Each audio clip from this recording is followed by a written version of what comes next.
Okay, welcome back. We're talking about House of the Dragon episode 7 tonight. Before we get going, if you're new here, the way this works is I go through the whole episode and then we do super chats and comments at the end. So if you have any super chats, get those in now. I'll get to everyone. And also, this stream will be set to private once it's done and then move to the live streaming channel in the next few days. So if you want to listen to it again for whatever reason, click on the link in the description box and subscribe to my live streaming channel. That's where it'll be.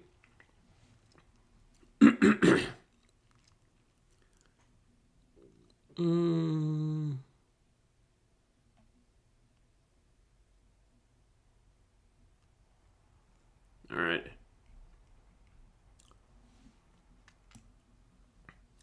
All right, so, yeah, sorry. My throat was fine all day. Now that I'm doing the live stream, now it craps out on me. Of course. There's some people talking about the time jumps in the live in the chat room. I agree. That's getting weird. Because there's no consistency to like how much time is jumped between each episode. Like sometimes it's like 6 months, others it's like 10 years. I just got used to the kids being in there, and then next week all the kids are going to be adults now. And so what, we're jumping another 10 years? So what, Rhaenyra will be like, what, mid-30s in her 40s or something? Already? And it's only been 8 episodes. I mean, if they intend for the show to go on for a while, they can't keep doing this. Eventually, it's going to have to revert to a normal timeline where things progress more or less normally.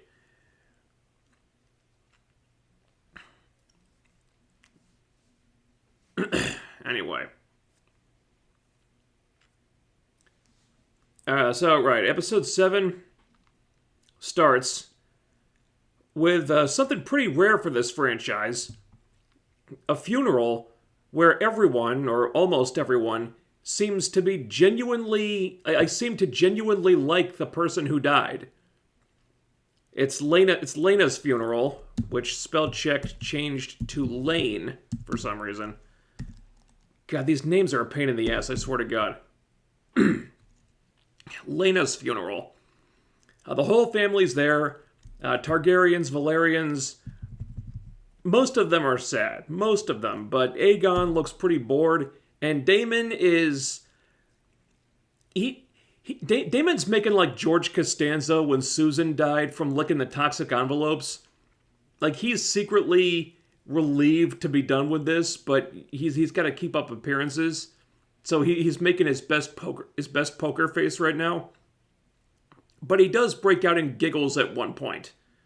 So Daemon, not the best card player. They do the funeral reception after they, put her in the ocean. I guess that's what they do in Driftmark. That's a Driftmark funeral. They put him in a coffin and then send the coffin to the bottom of the ocean. So they do the reception, and what's great about this scene is that it's all about character. Everyone's character. There's so many people to keep track of in this scene, because it's like the whole cast is there, and we get a sense of what everybody's feeling right now. Like, Rhaenyra keeps eyeing Daemon because Daemon's now unattached. Rhaenyra's older son is lamenting because he thinks he's a bastard, but he's not being a dick about it. Alicent. No, you stupid spell check. It's Alicent, not ailment. God damn it. Alicent is still harboring hard feelings toward Rhaenyra, so she's giving her the stink eye. Aegon is complaining about being betrothed to his clearly autistic little sister because they have nothing in common. Aemond says he would have been willing to do it if it had been his duty, but it wasn't because he's the younger son. Aegon just cares about drinking and getting laid, and Aemond resents him for that. Larys is there. He's the new Lord of Harrenhal, and he keeps giving Alicent, stupid computer, keeps giving Alicent these really creepy looks. You know, Corlys talks to Rhaenyra's younger son. That's his, who is, as Laenor's second heir, quote unquote, he'll be inheriting Driftmark someday. Because the older son will be in line for the throne after Rhaenyra. But the kid doesn't want the title and seems to think he'd fail at it. Excuse me. Laenor is just kind of standing out in the ocean until Corlys tells Laenor's dude to go collect him. Viserys tries to patch things up with Daemon and wants him to come back to King's Landing, but Daemon isn't interested. Hightower's there. He's back as the hand of the king. Viserys decides to go to bed and calls Alicent Emma on his way out. Emma was, of course, being his first wife, the one who died. So Viserys' mind is starting to fail now, too. Aemond is kind of drawn away by the sound of dragons. Like, every important character is addressed here, all in one scene. Like, they were able to give, like, a status quo update on the entire cast. And that's a huge cast. It's a really impressive piece of writing here. Really impressive. Later on, there's a conversation between Rhaenys and Corlys. And the short version is Rhaenys is thinking about the family, whereas Corlys is thinking politically and about himself. Because Corlys is still driven by his ambition. He says that this whole thing has been about winning back the crown for his wife, who should have been the queen instead of Viserys. But really it's about his own pride. She wants Driftmark to go to Baela, who is Daemon's older daughter, I believe, when they die, because Baela is Laena's child, whereas Laenor's sons, Jace and Luke, are obviously not his. So Rhaenys thinks this is the best way to honor their daughter's legacy. But Corlys doesn't care about honoring Laena's legacy because giving it to the boys who have a stronger claim to the throne means better things for Corlys, I guess. So again, really strong character building. Corlys is a massive dick, but I guess that's kind of the point. Then we get to the day for night filter section of the episode. I guess you have to do this sometimes for practicality reasons when you're on location and shootings in production. But yeah, there's a lot of day for night filter here. Daemon and Rhaenyra are walking along the beach, and Rhaenyra is complaining about Laenor. How Laenor has never really cared about putting up appearances and never cared about trying to sell their marriage, but he's going to be even more useless now. And they did try to conceive a child of their own, but it never worked out. I guess Laenor's heart just wasn't in it, or they couldn't conceive, or for whatever reason. So they did actually try to conceive their own child, but it never happened. So Rhaenyra found interest elsewhere. And, it felt good to be desired. And, of course, now Harwin's dead, but Rhaenyra doesn't seem all that broken up about it. So I guess she's kind of similar to Daemon in that way. So finally, Rhaenyra accuses Daemon of abandoning her way back when. He says that was him sparing her because she was only a child at the time, but she's like, well, look what my life turned into without you in it. He says, well, mine hasn't been so great either. And one thing leads to another, and they end up having sex on the beach.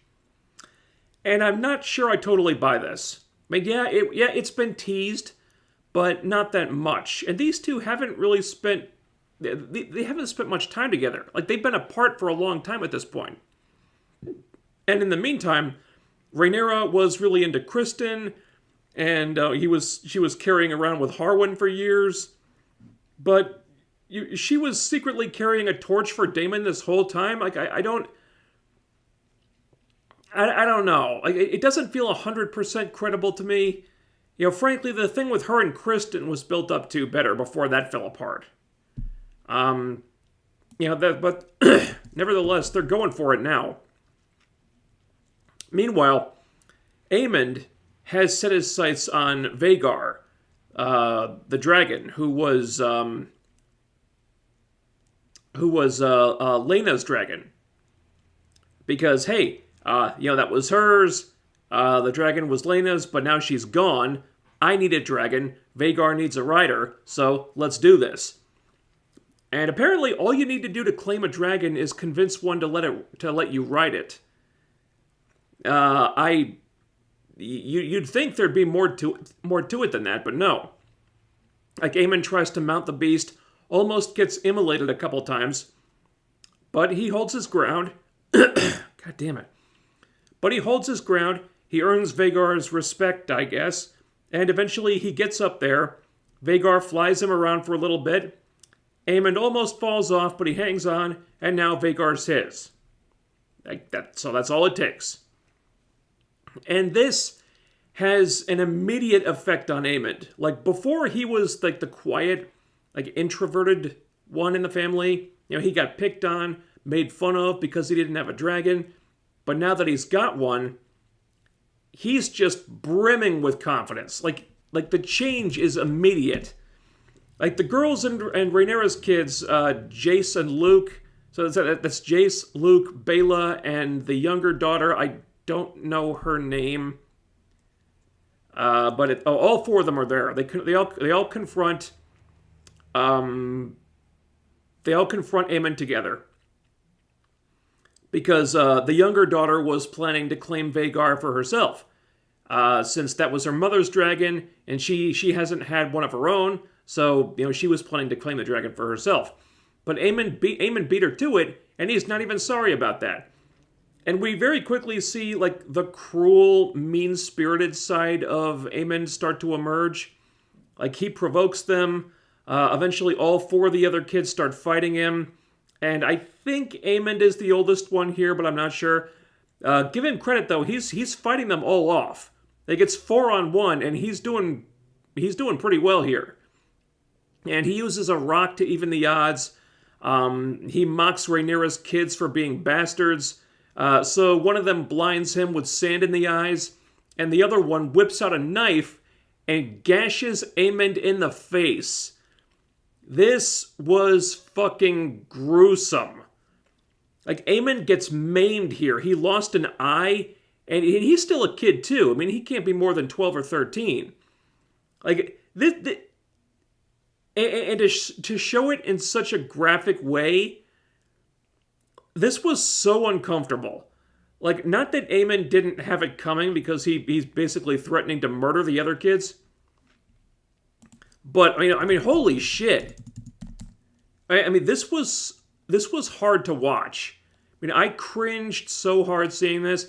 Not because it was bad, but because it was just so damn brutal. And then later, Aemond's getting stitches in his face, and he got, like, stitches in his eyelid. That's, like permanently shut now and stitched shut. Like, oh god, it was so hard to watch. So hard to watch. And now everyone comes together in the hall, and this is another great scene all about character, because Alicent is just mortified. She's really eager to see Jace and Luke get punished. And Rhaenyra says her boys were just defending themselves, and they were provoked when Aemond called them bastards. And, making an accusation like that is, like, high treason. But it's a really loaded thing, because everyone basically knows that it's true, except for Viserys, who is either unwilling or unable to admit it to himself. And so Viserys wants Aemond to tell him who spoke the lies, who spoke these lies to him. And Aemond looks at Alicent. He almost says it was her, but then he says it was Aegon, which is probably true enough. So Viserys gets pissed at Aegon, but Aegon's like, Father, everyone knows. Just fucking look at them. Do they look like Laenor's kids to you? I mean, come on.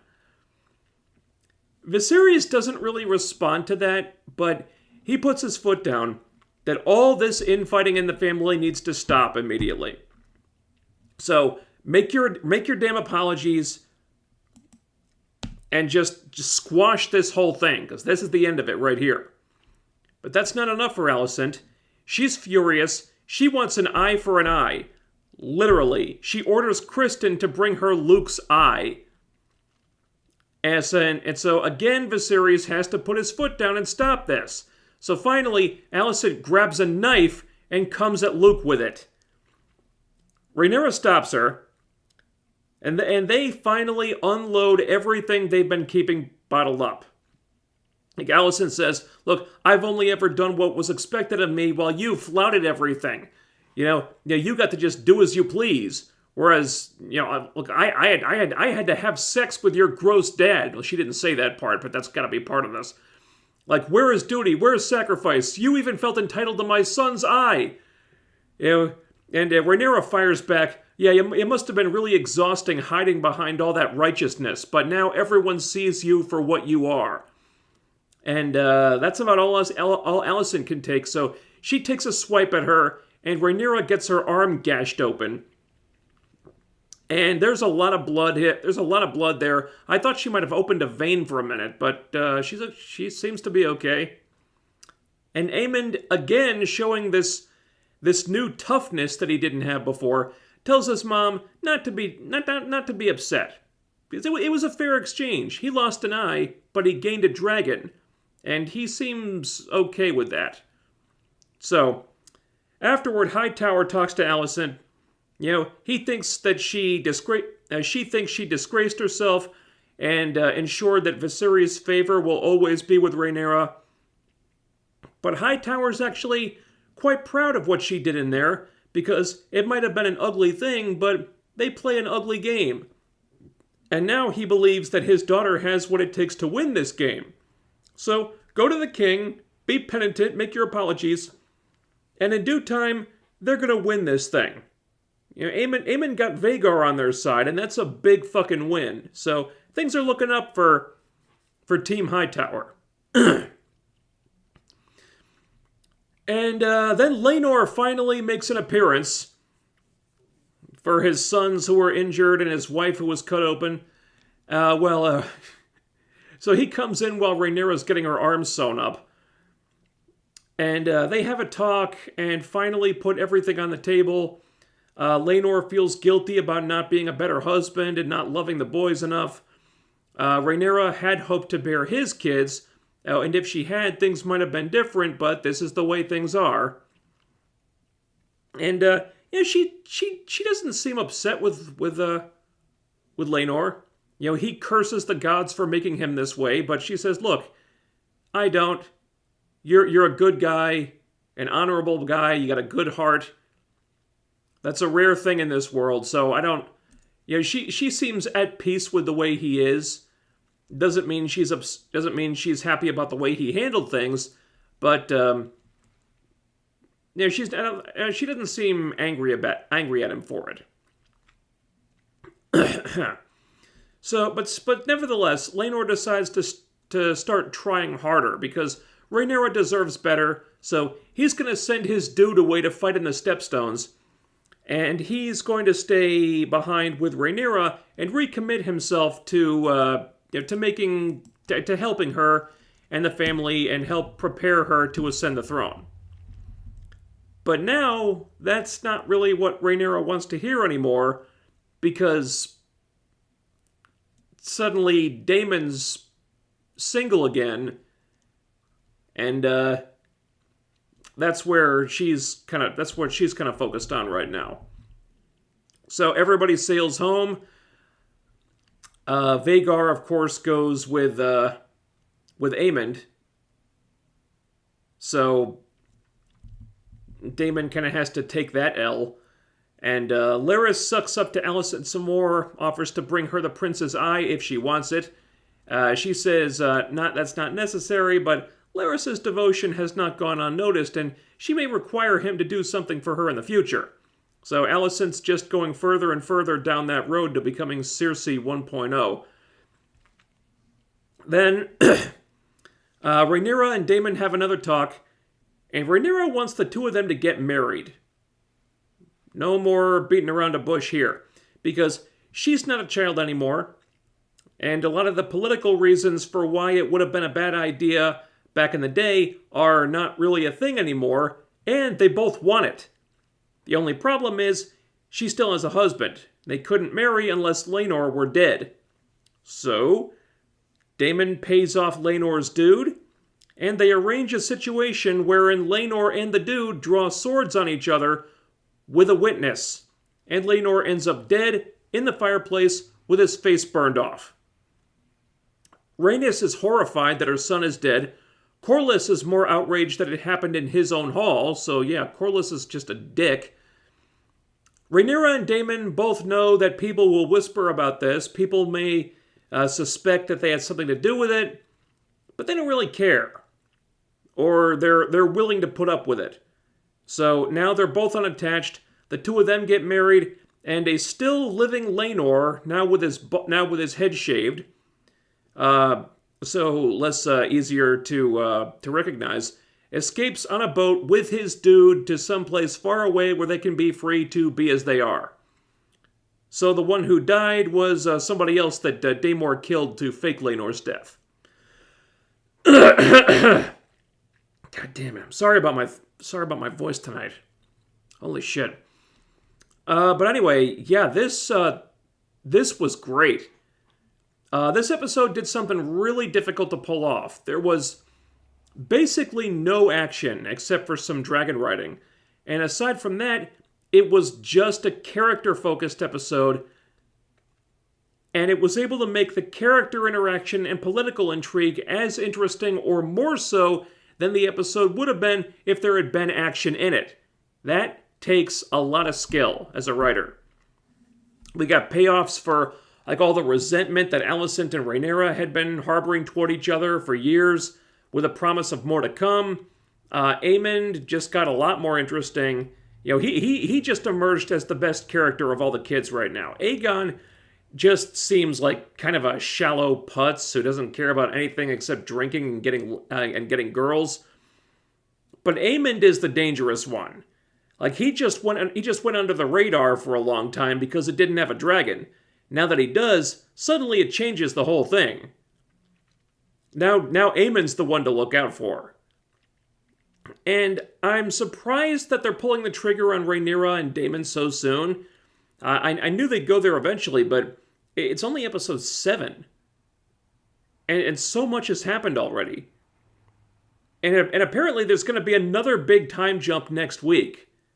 Again, it kind of... The whole thing kind of felt rushed just because the timeline has been so accelerated. It feels like it hasn't been that long, even though it has. But Daemon and Rhaenyra have only really interacted in like 3 episodes before this. So this thing between them isn't as convincing as I wish it was, but that's really my only criticism here. Like, they were able to advance so many characters in this episode. Almost everybody got something. And with a cast this huge, that's a big thing to pull off. Like, that's a major accomplishment. Like, this is one of the best episodes so far, I think. I don't know how many more episodes are left in the season. I think it's 2. I might be wrong about that.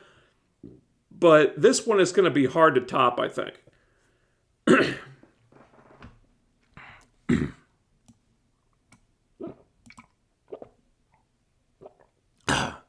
Sorry. All right. See what you guys are thinking.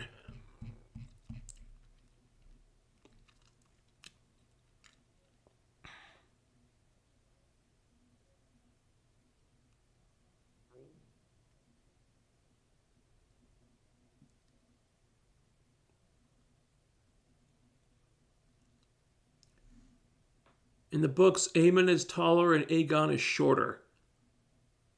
Yeah, I guess like the new adult actors, like the new Aemond actor towers over Aegon, which is weird because with the child actors, child Aegon towers over child Aemond. So Aemond had a major growth spurt, apparently. I wasn't sure who was who in the promo. Because, I mean, adult Aegon looks nothing like child Aegon. So I was like, which one is which? Oh, that one's wearing an eye patch. Okay, that's Aemond. Kind of weird casting there, but I guess they're limited by the actors they had access to.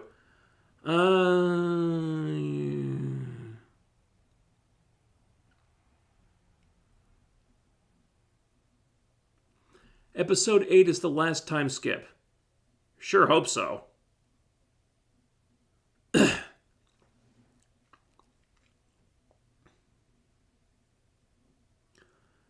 War starts soon. Viserys is close to death. He's bedridden in the next episode.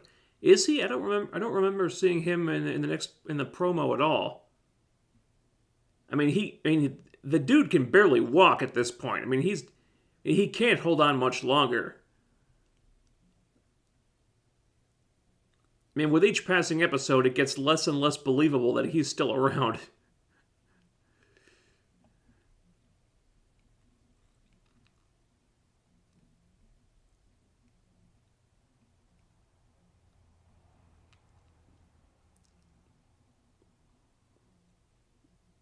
Aegon is has some Joffrey vibes? I don't know. I mean, he did say that he didn't want the crown. I mean, Joffrey wanted the crown. I don't think Aegon's that ambitious. Like, I don't think he really cares about anything but his own pleasures. You give him some booze and some girls, and it's like he's not thinking about anything else.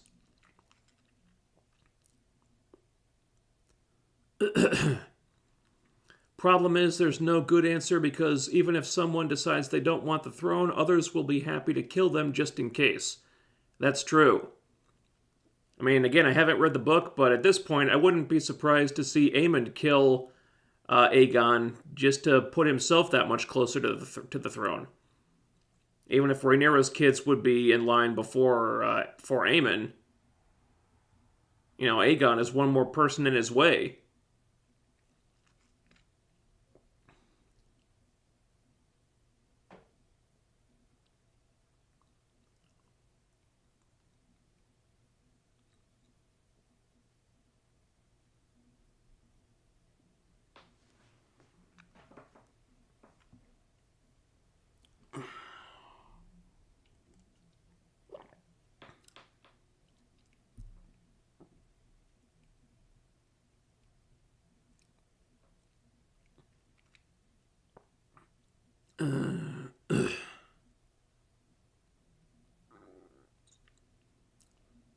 Aemond could have used the rock, but he didn't. He showed remorse. No, I think Aemond would have used the rock. I mean, he was threatening to kill all of them. He didn't use the rock because he didn't get a chance to. And if he hadn't been, blinded by the sand in his eyes, I think he would have used the rock.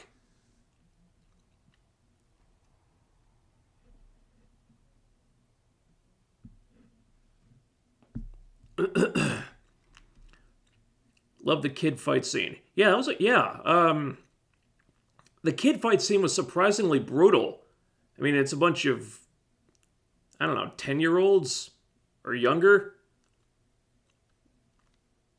I mean, Aemon's like 12 or 13. He was the oldest one, I think. Those kids really beat the shit out of each other. So that was...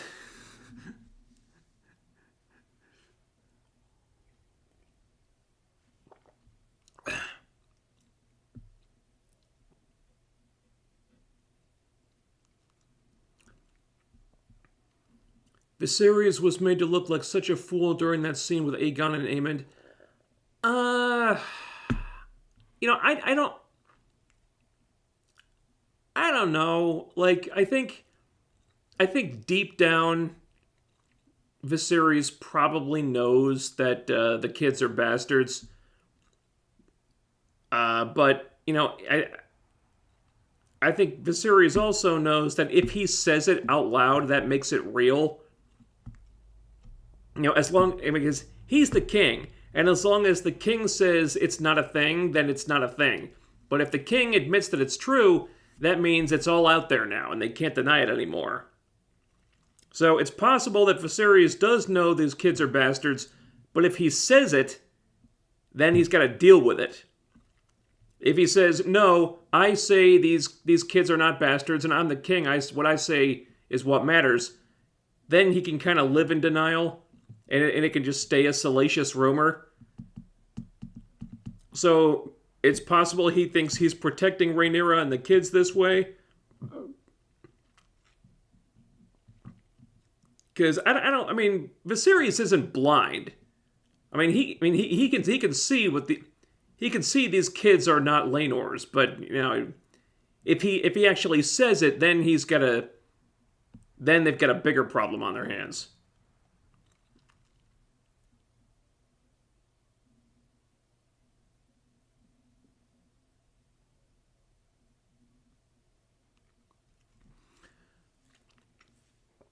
I didn't like how Otto was back to being Hand. They didn't show how or why.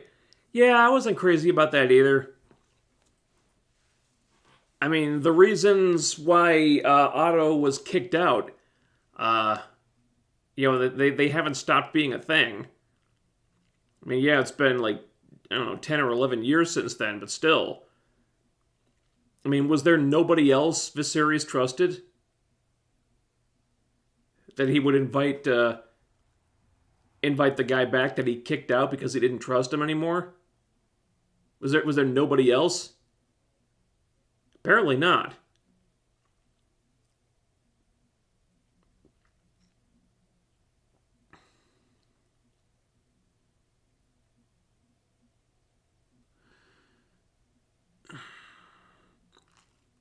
In the books, they aren't sure who killed Laenor, so the TV show shows us he escaped with his lover. Do you think the showrunners purposely killed him to not face backlash for killing another LGBTQ character? I don't think so. I think they showed him escaping because it makes for a better twist. Also, it shows that Rhaenyra is not without a heart. Makes her a little more sympathetic. I mean, if she conspired with Daemon to have her husband killed, it kind of, it paints Rhaenyra in a really bad, really ugly light. Really ugly. And, you need a few characters you can sympathize with. And, Rhaenyra is the closest person we've got to something like that. So, it doesn't mean she's above, playing the game and pulling some strings and setting people up and whatnot. But she said herself she did love Laenor. I mean, she wasn't in love with him, but she had love for him, and she didn't wish any bad things upon him. She just needed him to go away. So I think it makes sense. Because Rhaenyra doesn't appear to be a cruel person. She just, needed this guy who hadn't been really living up to his side of the... Laenor had outlived his usefulness, basically. Now Daemon's available again. She wants to start things up with Daemon. And all the political reasons for Laenor being a thing were not really necessary anymore. So she just needed Laenor off the board.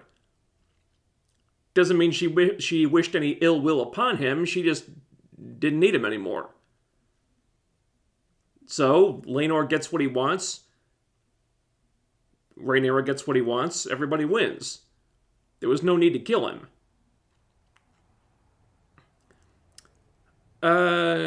Show your face. The reason I speak through my avatar like this is because when I show my face, I have buffering issues. So the buffering is less of a problem when I do it this way.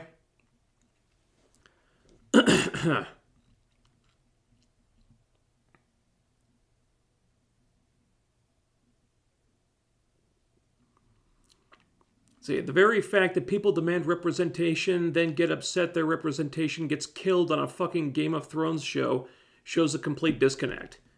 You're not wrong. I mean, it's not like straight people are immune from getting killed. Plus, it's Game of Thrones. Like, people die all the time. Like, what do you expect?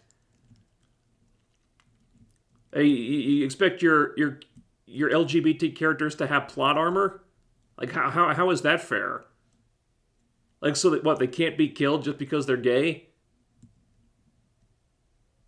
Well, how come? You think you're special? No, I mean, if you're given a gay character plot armor just because they're gay, well, you're not really treating them like a character anymore. You know, at that point, they become a prop. So if you want your representation, you can have it, but they got to be treated just like every other character, which means they have the possibility of getting killed, especially on a show like this, where people die all the time.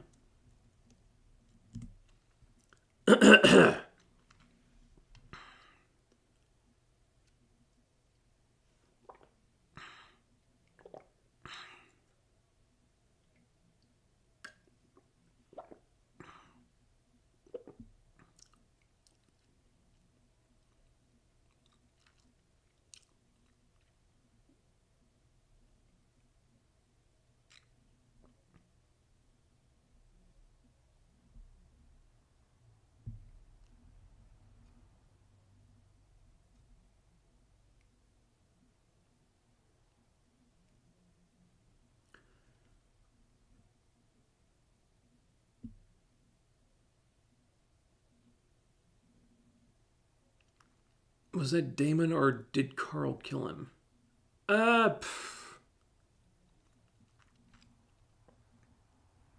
No, I know. I think what happened was Daemon killed some guy. Daemon killed the dude, and then that's the dude that went in the fire. So Laenor and Carl staged the fight for the witness. Then they took the witness out. Then, the dead guy was brought in, and he went in the fire. I think that's what happened. They didn't show everything. I think that's what happened.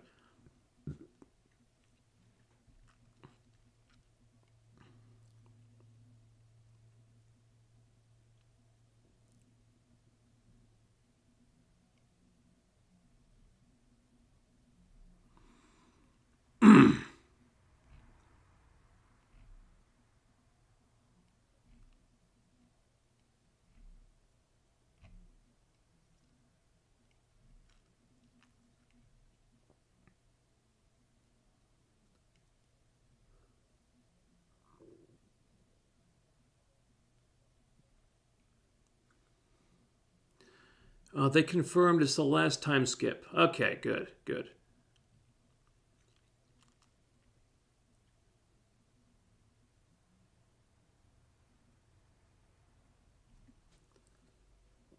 So there'll be no more swapping out the actors after next week. All right, cool.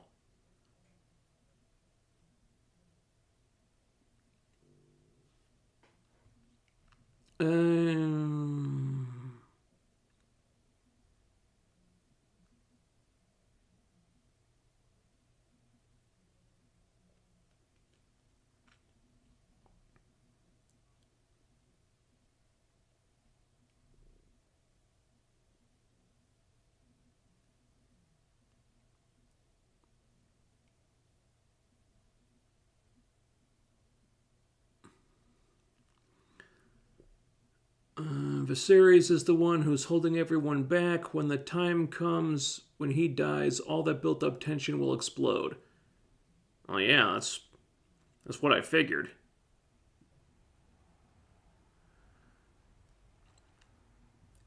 I mean, you saw it in this episode. I mean, everybody was ready to kill each other. He was the only one stopping them.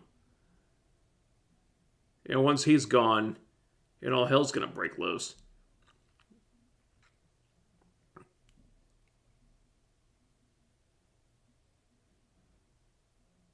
It's amazing how the fight with the kids was better than Rings of Power Episode 6 battle scene. I'll take your word for it. I haven't been watching Rings of Power. Saw the first 2 episodes. I have not come back to it yet. Heard it's been pretty terrible.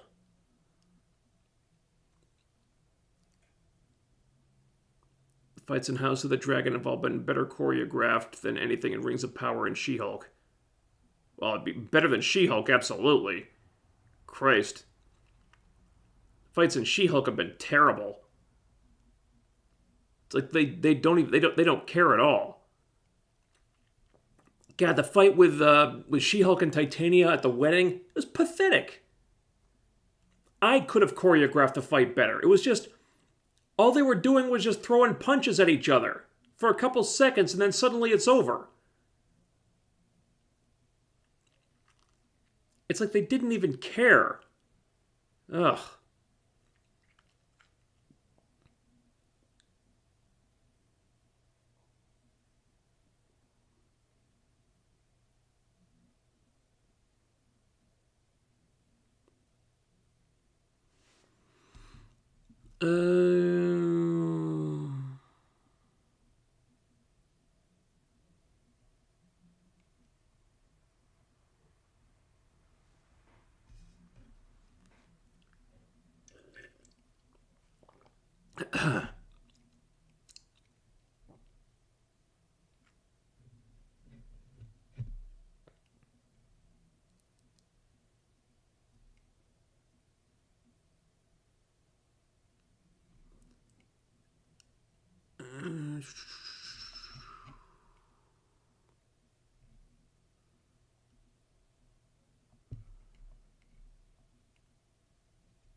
Southpaw TV, it was Olenna who killed Joffrey. I don't think Tywin didn't have anything to do with that.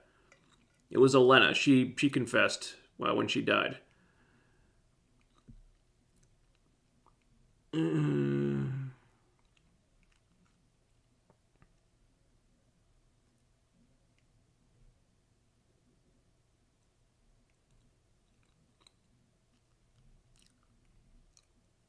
Have you read the book yet? No, I have not read the book.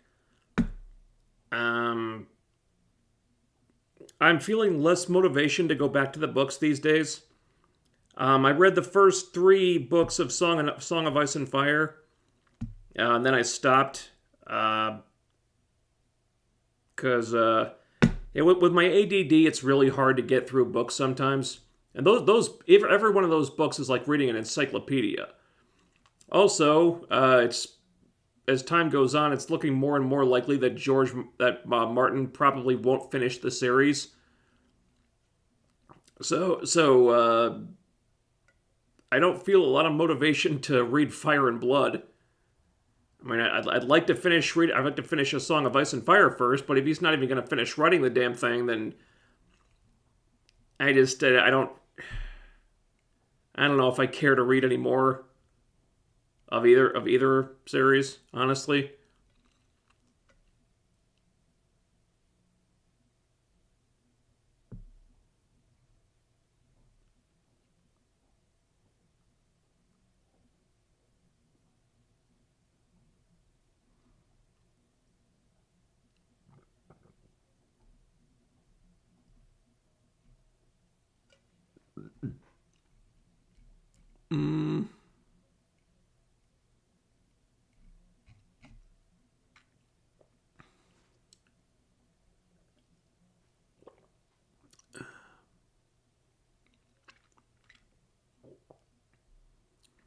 Unless the dragon bonds with the rider, they just kill them. Aemond had to put his life in his hands story-wise. Laenor did the same thing when she was a child. Oh, okay. But Aemond's a Targaryen, so he he wouldn't burn if the dragon tried to roast him, right? Guess the dragon could have just eaten. Guess Vhagar could have just eaten him. But yeah, Aemond's got a lot of balls for a little kid. Is that he?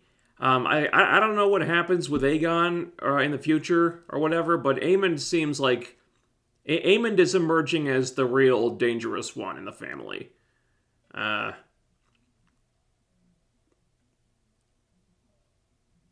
So not surprising that he towers over Aegon now in the promos for next week.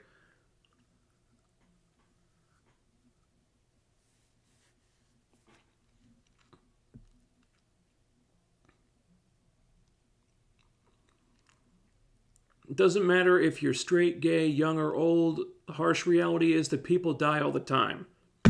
Yeah, I mean, if you want equality, equality means being treated like everybody else. And that's the truth of it. People die all the time. Characters die all the time.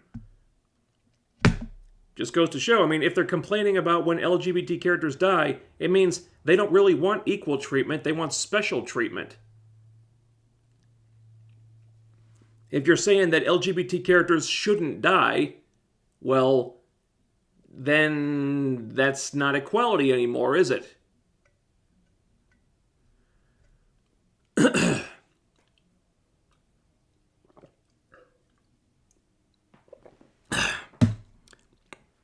Guys, I'm sorry about my voice tonight. I don't know what's going on. Allergies are worse than usual today.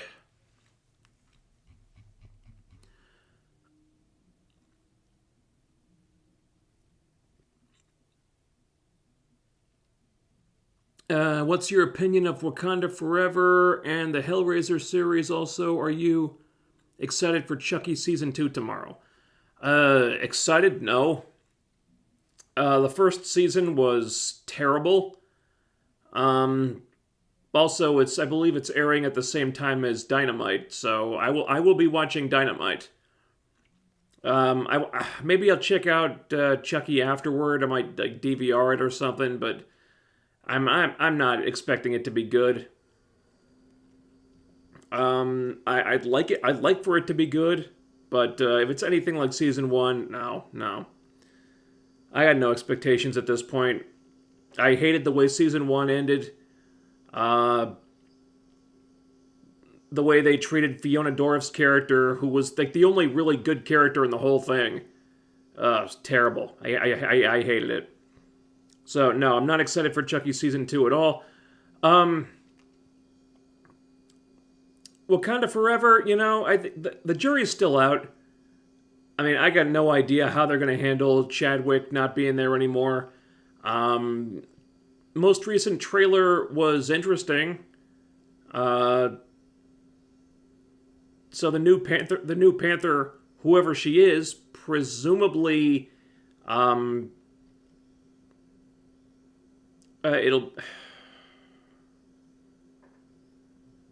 presumably the new Panther, I guess, will be what's her face? I forgot the character's name. T'Challa's sister, I guess, because she was, I believe she was the Panther in the comics for a while. But Letitia Wright, there were all these rumors that Letitia Wright was like causing problems and wanted out of the series, so maybe it won't be her. I guess possibly it'll be Lupita Nyong'o's character.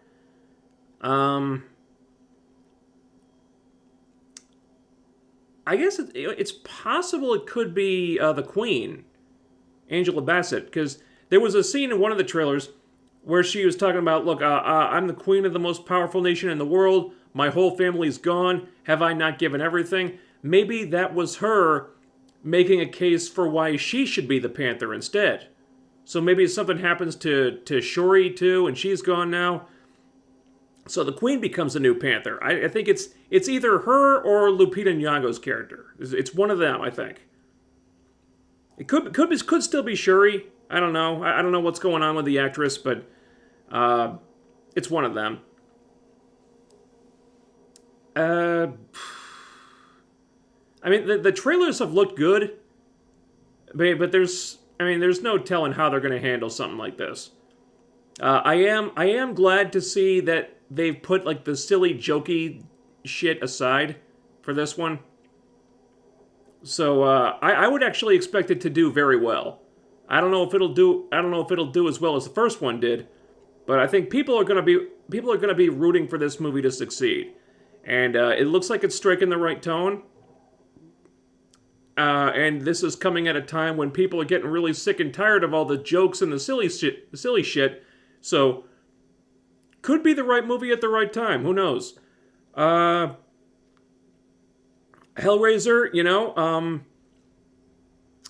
a lot of critics are saying it's the best Hellraiser since the first one. I don't know if I agree with that. I think the first two Hellraisers are all-time classics.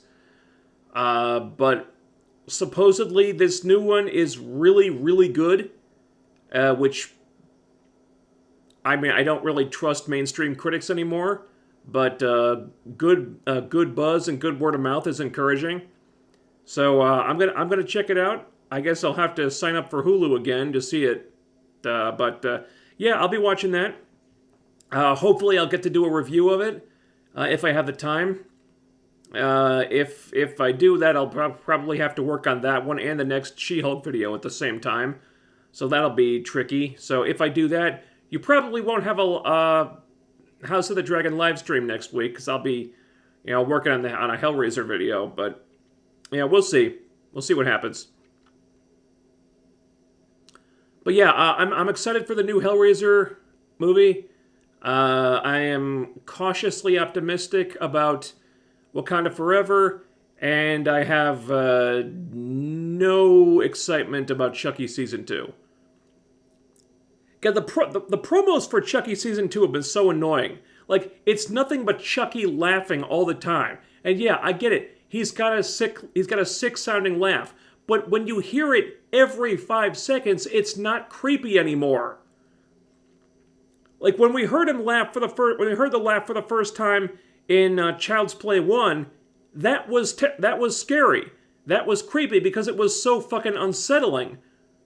Now they do it. Now he's doing it in every scene. It's just the novelty of it is completely worn off because now you've normalized it, and it just becomes like background noise. It's not scary anymore. Those promos are so irritating, and they bug me so much. It bugs me so much how they've just ruined that franchise.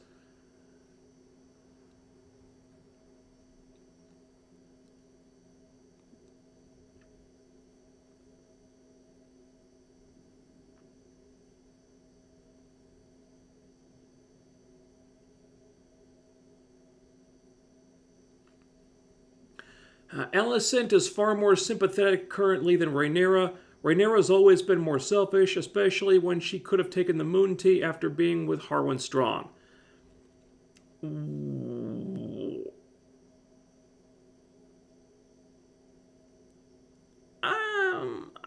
don't know if I'd go with...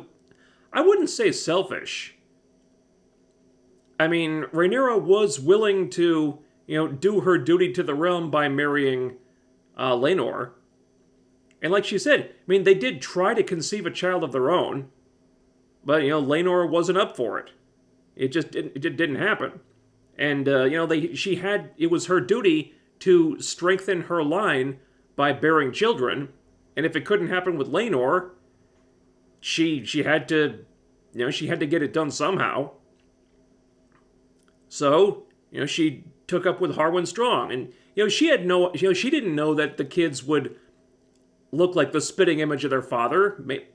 You don't know what kids are going to look like when they grow up. Maybe she had hope that the kids would look like her. Maybe they'd be the spitting image of their mother, and she could pass them off as Laenor's kids.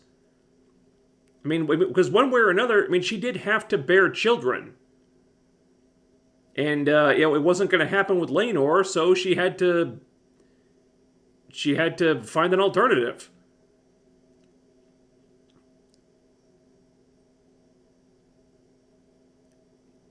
And so, and also, I mean, she liked Kristen. Kristen suggested that they could run away and get married, and she was clearly tempted by that. But she said, "No, look, I can't do it. I'm going to do my duty and marry Laenor, because that's what the realm has called upon me to do. That's my duty as princess." So I wouldn't say that Rhaenyra is selfish. Because when push comes to shove, I mean, she's done her duty. I mean, she's pursued her own happiness, yeah, but there are occasions when she can do both, Because yeah, she she said it felt good to feel needed by someone with Harwin.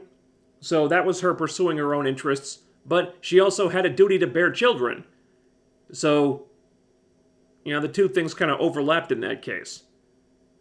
I wouldn't necessarily call Rhaenyra selfish.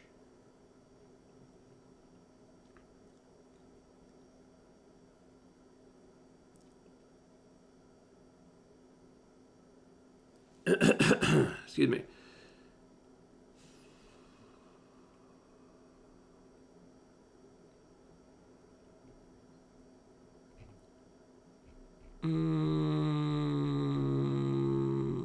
Let's see, where are we now?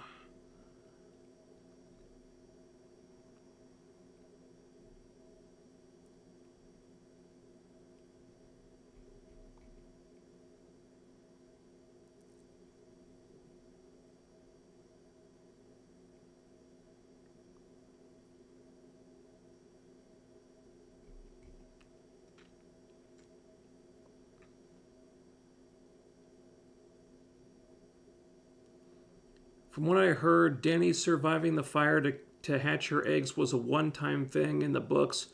Targaryens are as vulnerable to fire as anyone. Oh, alright. Take allergy medicine.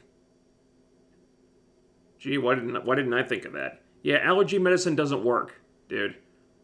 I've been to all sorts of doctors, tried all sorts of different prescriptions and drugs or whatever. Nothing works. I got two different prescriptions that kind of mitigate the symptoms a little bit, like enough so that it's like tolerable to get through the day, but that's it. Otherwise, this is otherwise like the allergies never go away.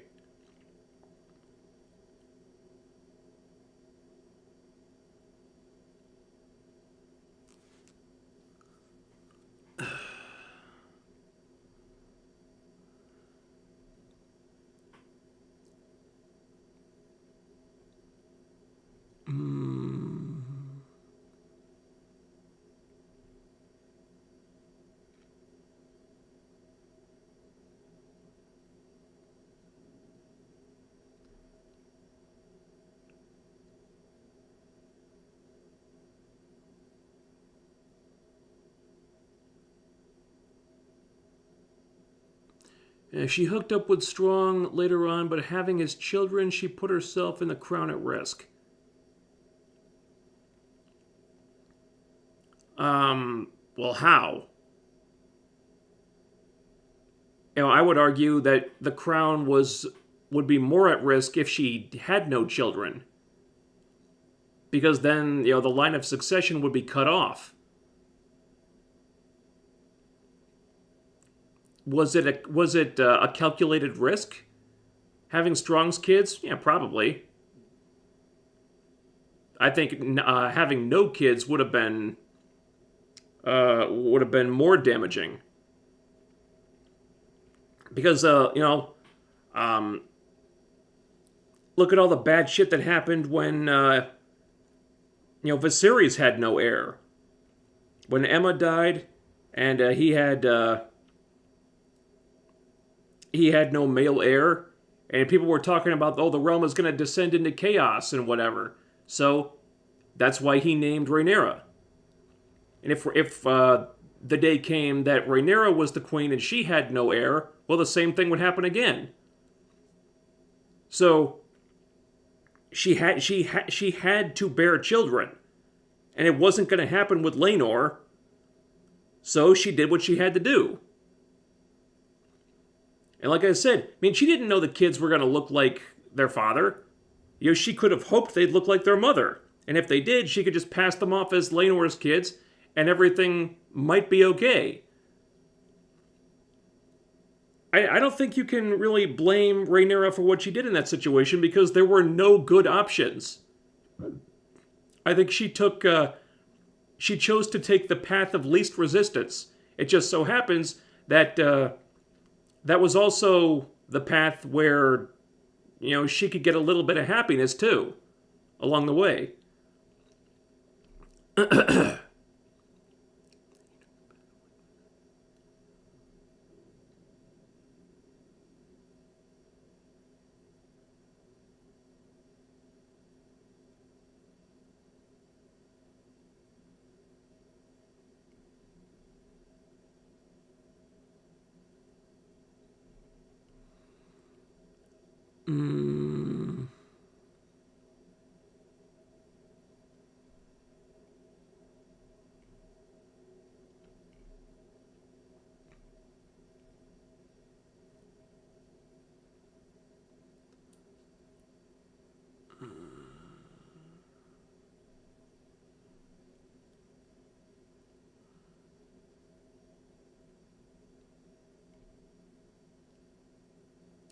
She could have chosen someone who looked like Laenor to sleep with and have less risk.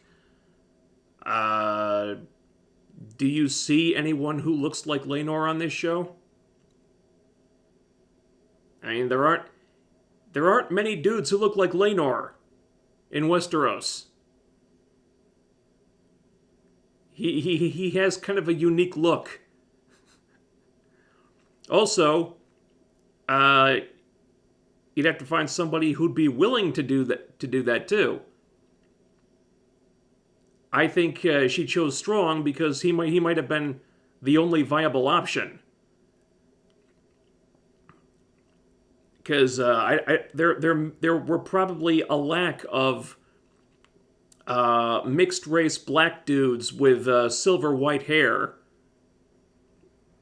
at court who'd be willing to have an affair with the queen.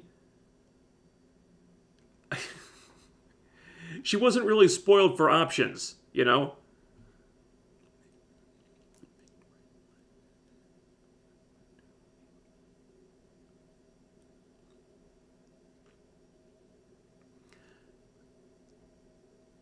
Furthermore, those kids still have a right to the throne because their mom is the heir, not their dad, so Alicent's argument is null and void. Yeah, exactly.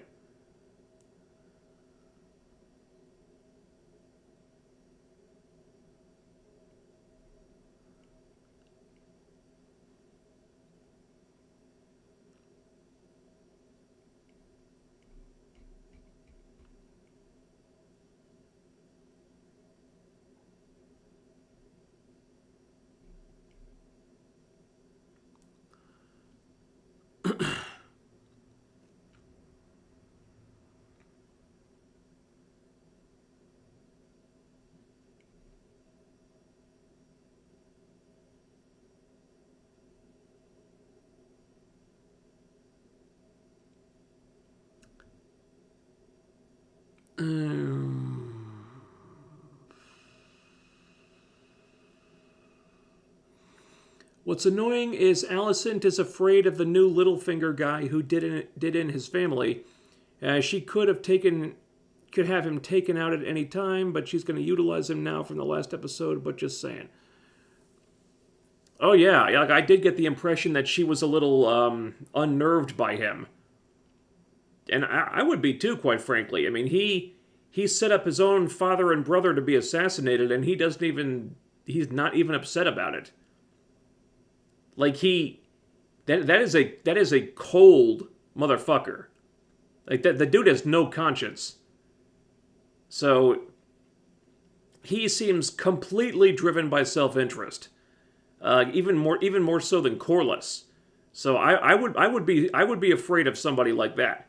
Now, for now, he appears to be on Alicent's side, because I guess he sees Alicent as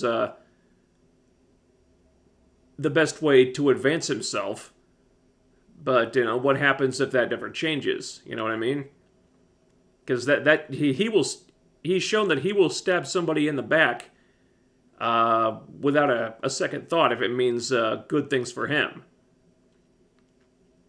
So I would definitely be scared of someone like that.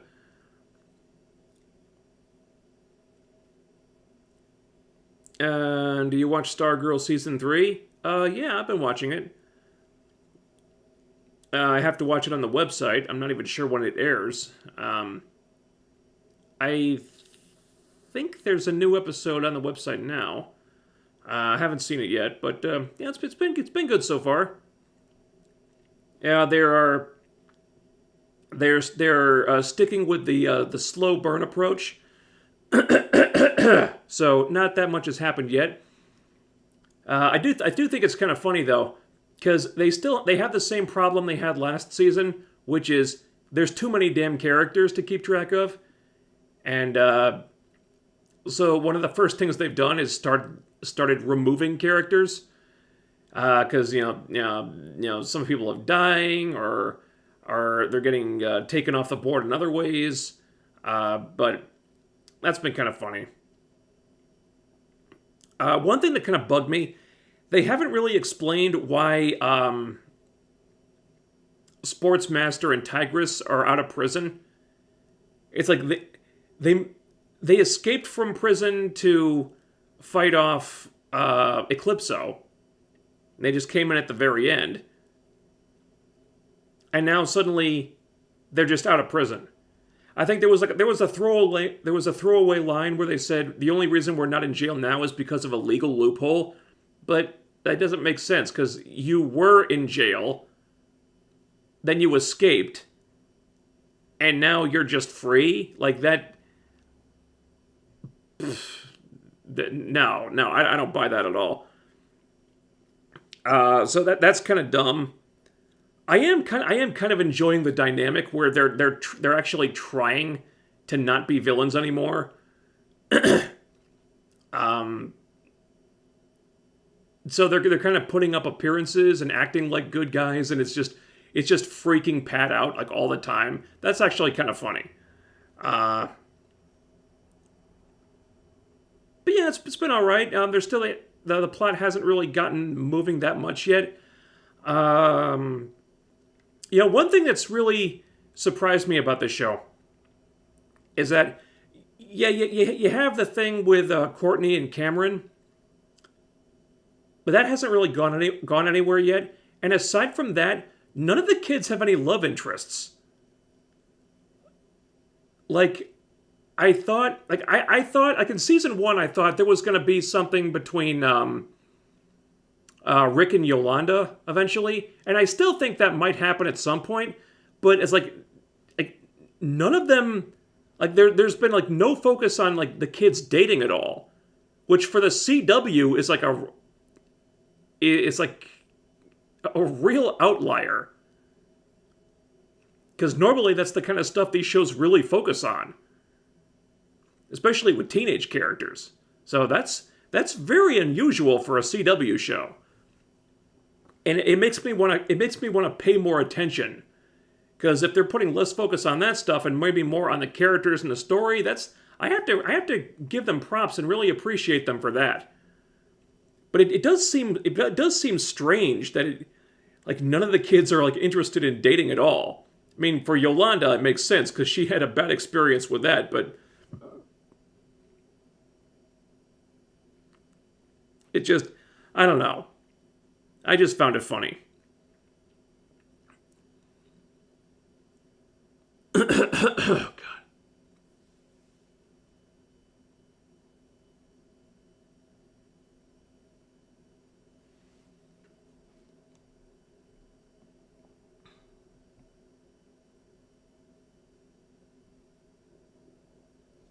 Larys has zero boundaries. He can easily flip on her when he's done using her. Yeah, exactly. I think Alicent knows that too. That's why she acts afraid of him. I mean, I would be too.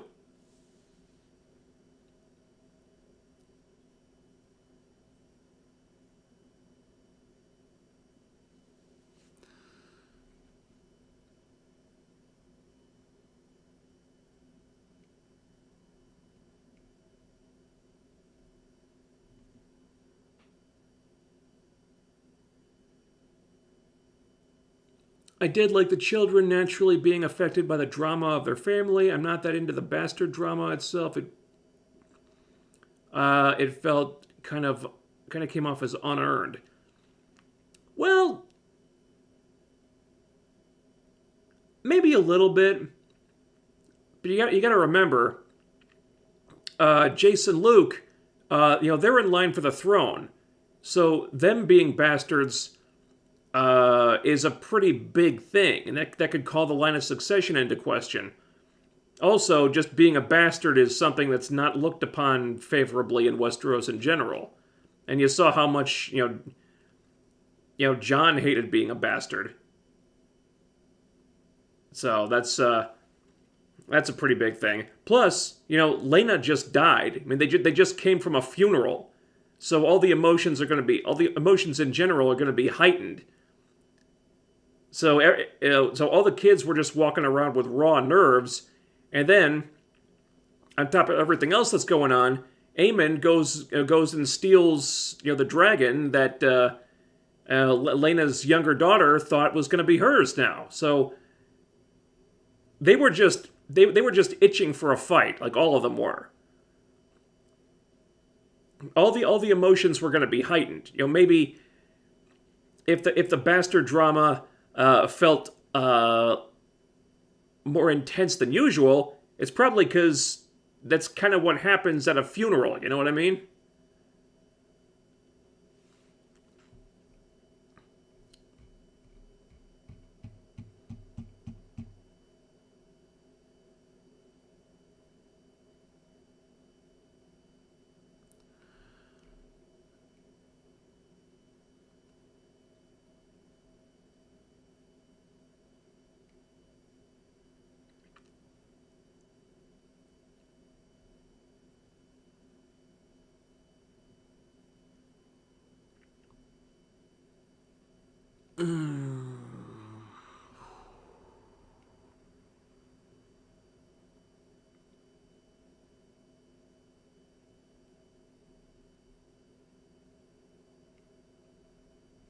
Is there anything else we need to talk about here?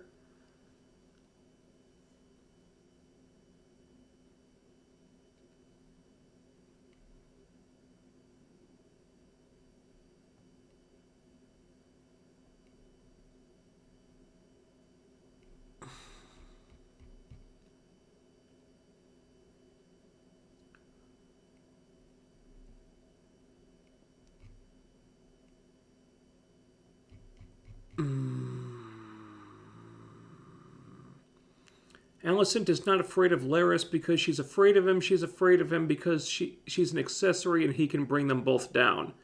I think it's a little bit of both.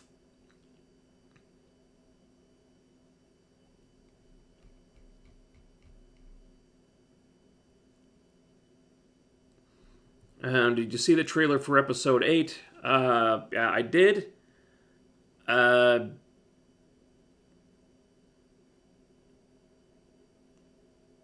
Don't really remember too much about it. I remember the kids being swapped out for older actors now, and it being really confusing and not being sure who everybody is.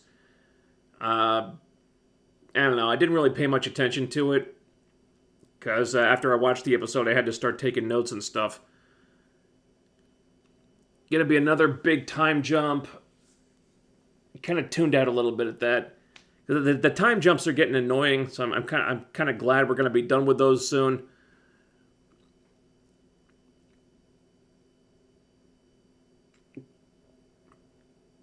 Be interesting to see how the dynamic between Rhaenyra and Rhaenys plays out. In the hall, when the sides were taken, Rhaenys was lurking in the back. Yeah, yeah. Also, Rhaenyra is the heir to the throne that Rhaenys was first in line for before the king chose Viserys instead. You'd think there would be some resentment on Rhaenys' part there, but right now she seems at peace with the whole thing. But what if she's not? Corlys seems really, forever, bent out of shape over that thing. But Rhaenyra seems to have put it behind her at least. But you'd figure, the dynamic between Rhaenyra and Rhaenys would be pretty interesting. I think they'd probably have a lot to talk about. So I kind of wish we'd get more scenes with them.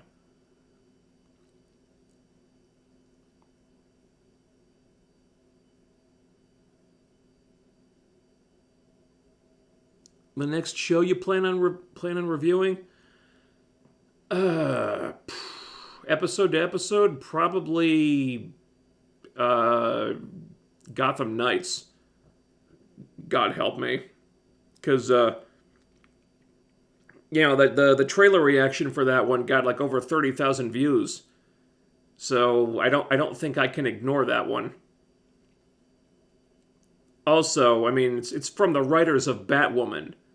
This thing is gonna be gloriously terrible. So for the views alone, I don't think I can ignore Gotham Knights. That'll probably be the next one after She-Hulk. So I'm gonna finish She-Hulk, then I'll get a little bit of a respite. Maybe I can review some more movies, or Netflix series that I can cover in one big block and do a review in the whole season or something. And then I think in January, Gotham Knights shows starts up. And I can't imagine that show is going to last very long. But for however long it does last, I guess I'll be there for it. Or as long as the videos get views. I kind of imagine they will.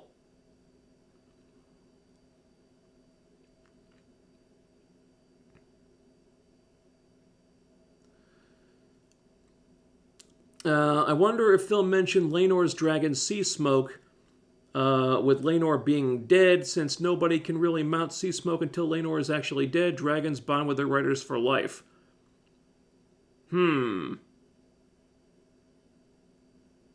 Yeah, okay. So what happens with Sea Smoke now? If Sea Smoke can't bond with someone else, that might be an indicator that Laenor is still out there somewhere. So, well, is the story just done with Laenor now, or will the little deception be found out? I don't know. Maybe that's in the books or something. I don't know.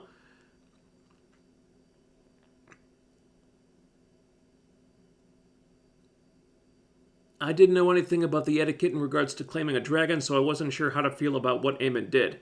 I didn't know that's what Aemond did until afterward. I had no idea that's what he was doing. Thought he just wanted to ride a dragon because he didn't have one. But no, he's actually claiming the dragon? Oh, okay, well, that was not made clear,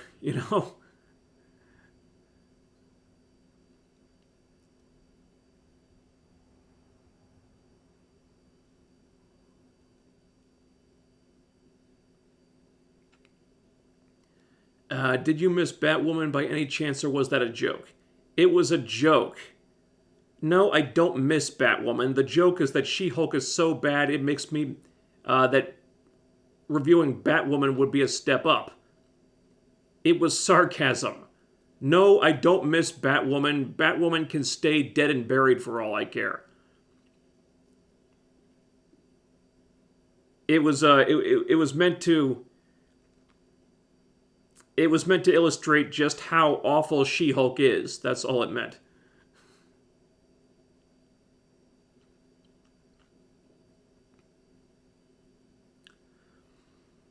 Corlys is about to have his own problems. Now that Laenor's supposedly dead, who will be the heir to Driftmark? Well, they kind of addressed that.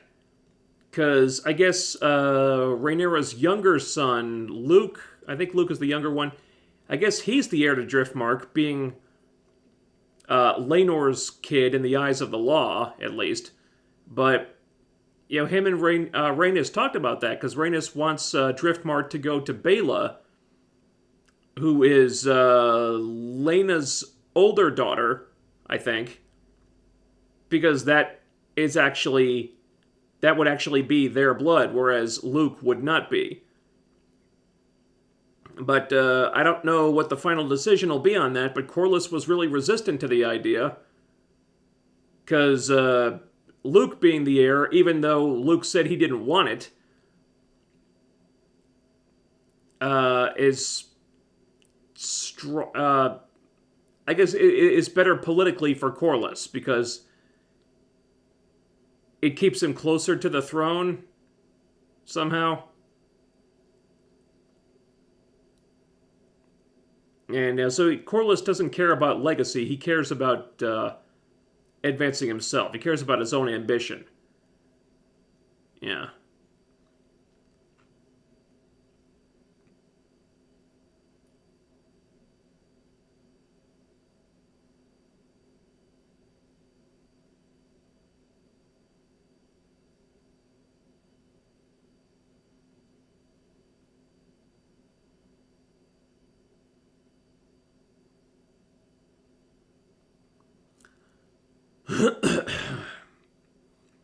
All right, if you got any final comments, get them in now, and we can wrap this up. I'm really sorry about my voice tonight. It's just not cooperating. Who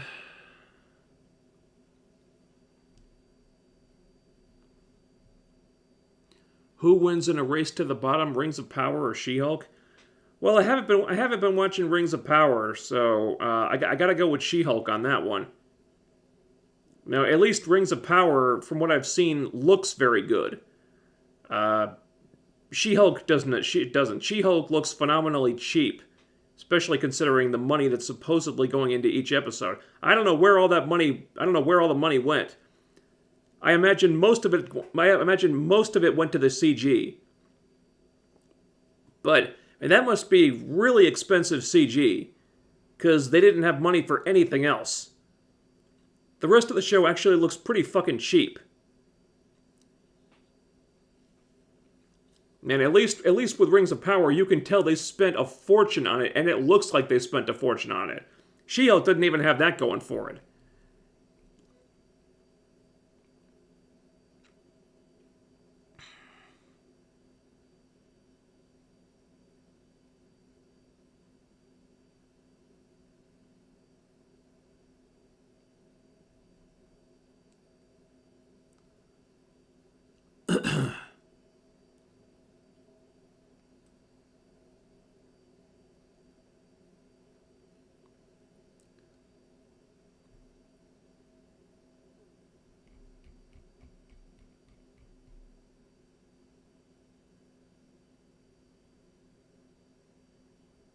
Season 2 comes out in 2024.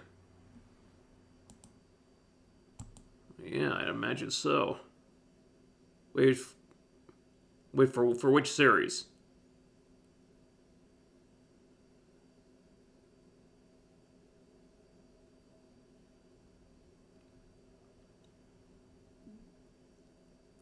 Talking about House of the Dragon Season 2? So I imagine production would take a long time. Jessica Gao confirmed that she wanted the series to be as cheap as possible. Yeah, I think that Star Wars girl did a video about that. I haven't watched it yet. I was going to watch it when I was done with this. And the Titania actress made comments that are childish and pathetic. Yeah, I saw that too. It said something like she didn't care if the show sucked because she got paid. So she already got what she wanted out of it. And I guess she was not concerned with the show's quality or lack thereof, which is kind of disappointing. So yeah, I don't feel sorry for Jamila Jamil anymore. Because I said that in the video. I said, look, I felt bad for her because her character wasn't being treated well and wasn't getting any respect. I don't feel bad for Jamila Jamil now. So, yeah. Have fun with that one, Jamila.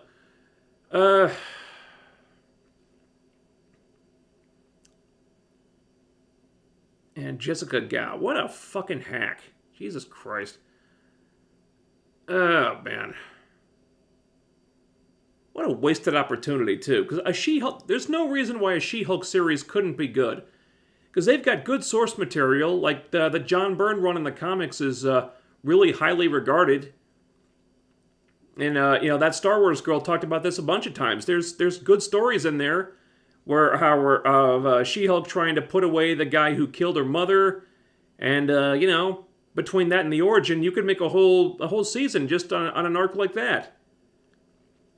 But, God, they took all that potential and just threw it away.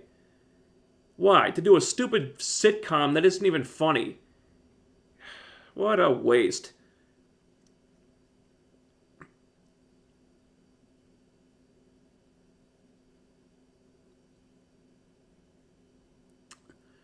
Shooting for House of the Dragon Season 2 begins in April. Because all the dragons and battle scenes, it's going to take a long time in post-production and the CG and all that. Well, yeah, I bet. And that's cool. If it's going to take until 2024, you know what? I'm happy to wait a while for Season 2 if it means we get a high-quality Season 2. Like, quality over quantity. That's what it should be. It's one of the problems Marvel's running into right now, whereas they're just pumping out quantity, and quality has kind of gone by the wayside a little bit. And that sucks. Any plans to start up either Superman and Lois or Stargirl again? Love those reviews. Those shows are getting better and better. Probably not. I watched the first few episodes of Superman and Lois. They weren't bad. They just weren't for me. Never finished the first season. I actually heard it went downhill after that. That's just what I heard. Stargirl, I don't know. I mean, I stopped reviewing season 2 because it just wasn't making for good review fodder. Because there wasn't really a whole lot to pick apart. It was just...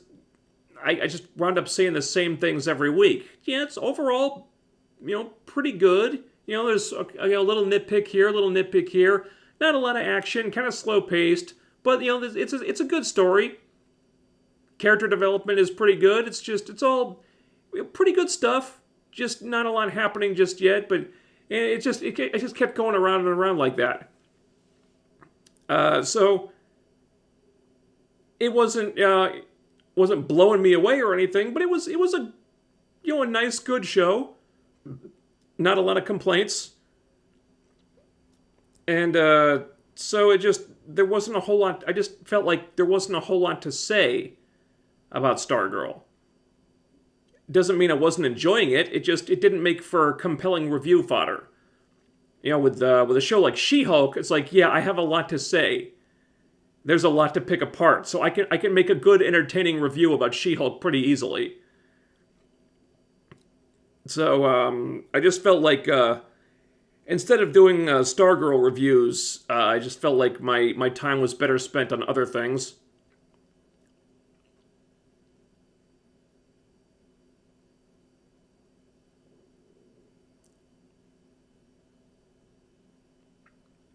And, is there anything else?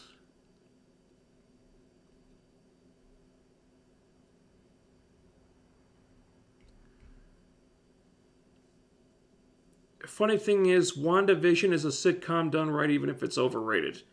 I wouldn't say it was done right, but the first few episodes of WandaVision were more like a sitcom than She-Hulk is.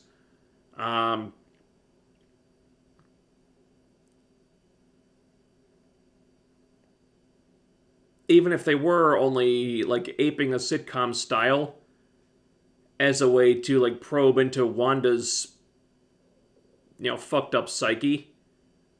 She-Hulk is a show that might think it's a sitcom, but it's really not, because sitcoms tend to be funny.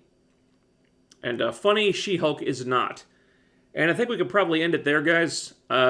Sorry about my voice tonight. It just wasn't cooperating.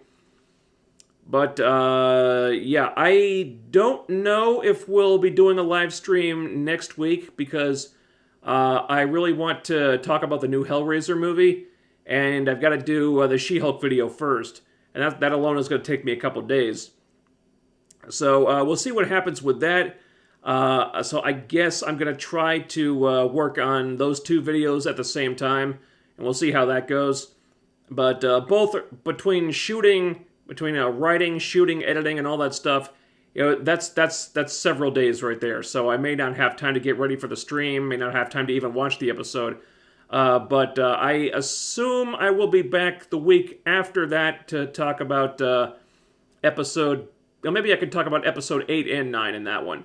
But I'm fairly sure I won't be able to live stream a review for episode 8 next Tuesday, because presumably I'll be knee-deep in Hellraiser at that point. So that's what I'm working on next. Thanks for tuning out tonight.